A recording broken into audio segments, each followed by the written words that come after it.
Hello everyone, আসসালামু আলাইকুম। স্বাধীনতার নতুন সকালে সবাইকে শুভেচ্ছা।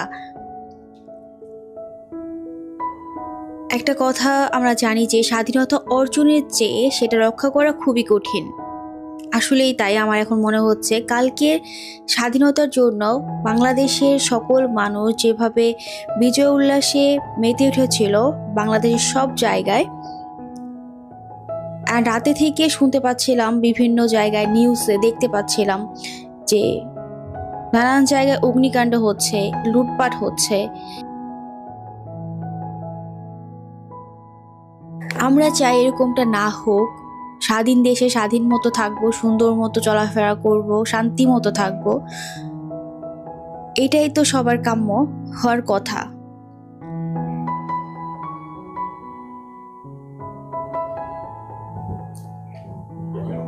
জানি না সামনের দিনগুলো আর কেমন যাবে, কিভাবে কাটবে, বা বাংলাদেশে কি পরিস্থিতি হবে,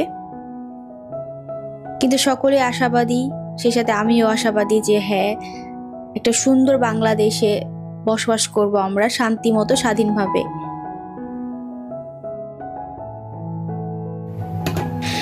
বাংলাদেশে লাস্ট কতদিন ধরে যে পরিস্থিতির মধ্যে দিয়ে গিয়েছে, এই পরিস্থিতিতে ভিডিও দিব তো দূরের কথা, ভিডিও তো করিনি।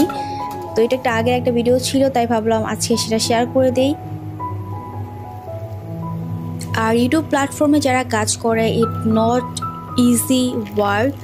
মানে আপনি যেরকম রেগুলার অফিসে যান, তেমনভাবেই ইউটিউবটাকেও রেগুলার অ্যাক্টিভ থাকতে হবে ভিডিওর মাধ্যমে। রেগুলার যদি ভিডিও না দেওয়া হয় তাহলে ভিডিও রিচ কমে যায়, ব্যাড ইফেক্ট পড়ে চ্যানেলের ওপর। আর যেহেতু আমার একদমই প্রাথমিক পর্যায়ে আমি আছি, এখনও আমার চ্যানেলটা মনিটাইজই হয়নি, তো আমারটা আরও ডাউন হয়ে যাবে।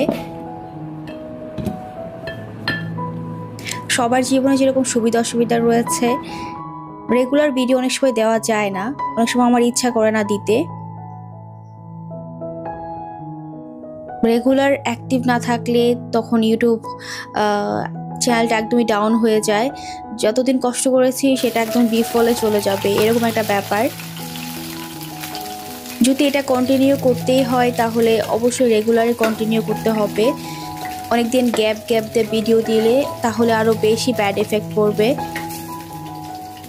অ্যান্ড সাকসেস হওয়ার পসিবিলিটি অনেকটা কমে যায়। যেরকম গতকালকে আমি ভিডিও দেইনি, তো এটার অনেক একটু হলেও ব্যাড এফেক্ট পড়েছে।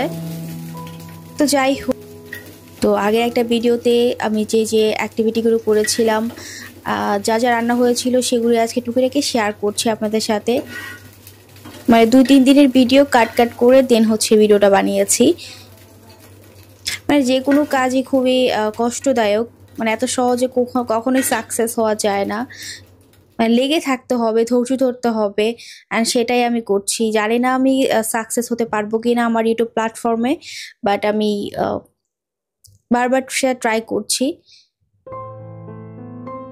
তো এরপরে হচ্ছে অনলাইন থেকে আম অর্ডার দেওয়া হয়েছিল। বেসিক্যালি আমি এখন এই বছরটা অনলাইন থেকেই আমগুলো এনে খেয়েছি, কারণ অনলাইনে একদম ভেজাল মুক্ত আম পাওয়া যায়, যেগুলো বাজারে গেলে, মানে বাজারে কিনতে গেলে একদমই পাওয়া যায় না। সবগুলো ফরমালিন দেওয়া থাকে। ওনারা যতই বলুক যে না ফরমালিন নেই, কিন্তু ওনারা তো ফরমালিন দিয়েই বিক্রি করবে, কারণ 3-4 দিন সতেজ রেখে আম বিক্রি করা একদমই পসিবল না উইদাউট ফরমালিন। মানে এই বছরটা আমি অনেক রকমের আম খেয়েছি, মানে প্রত্যেকবারই নতুন আম টেস্ট করেছি।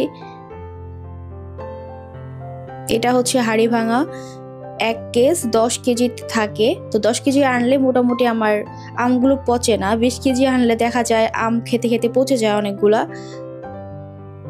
তো আমের সাইজ খুবই সুন্দর ছিল, বড় আমগুলো ছিল। তো এই কেসটা 1600 টাকা দিয়ে আনা হয়েছে।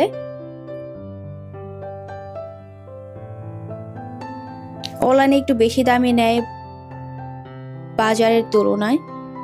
তো সবগুলো দেখতে পাচ্ছেন একদমই কাঁচা, মানে একটুও পাকা নেই। এটা বাসায় 1-2 দিন রাখলেই একদম সব আম পেকে যাবে। তো যাই হোক, এগুলো এখন ঝুড়িতে তুলে রাখা হচ্ছে।